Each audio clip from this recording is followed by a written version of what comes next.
వేసవికాలం ప్రారంభం కాగానే మార్కెట్లో ఎక్కడ చూసినా ఎక్కువగా పుచ్చకాయలే దర్శనమిస్తాయి. ఈ పండు రుచికరంగా, సేద తీర్చేదిగా ఉండడమే కాకుండా శరీరాన్ని హైడ్రేటెడ్గా ఉంచడంలో కూడా చాలా ఉపయోగపడుతుంది. అయితే ఇటీవల పుచ్చకాయ తినడం వల్ల కడుపులో అసౌకర్యం లేదా కడుపు నొప్పి వస్తుందని చాలా మంది చర్చిస్తున్నారు.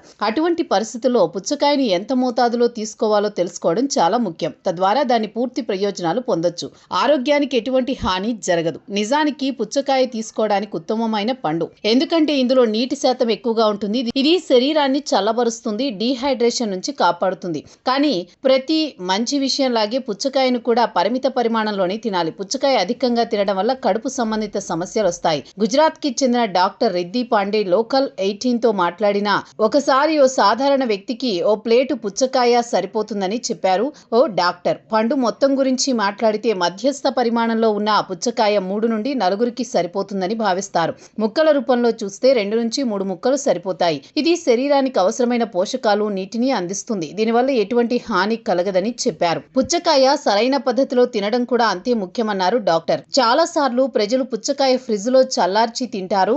ఇది సరైంది కాదు. ఫ్రిడ్జ్ లో ఉంచడం వల్ల పుచ్చకాయ గుణాలు మారవచ్చు. పుచ్చకాయ తినడానికి 3 నుండి 4 గంటల ముందు చల్లటి నీటిలో ఉంచడమే ఉత్తమం. దీనివల్ల అది సహజంగా చల్లబడుతుంది. దానిలో పోషకాలు కూడా పాడవకుండా ఉంటాయి. పుచ్చకాయ తిన్న వెంటనే నీళ్లు తాగకూడదని డాక్టర్ సూచిస్తున్నారు. ఇది అందరూ చేసే పొరపాటుగా చెప్పారు. ముఖ్యంగా పిల్లలు ఇలా చేస్తూ ఉంటారు. పుచ్చకాయలో ఇప్పటికే చాలా నీరుంటుంది.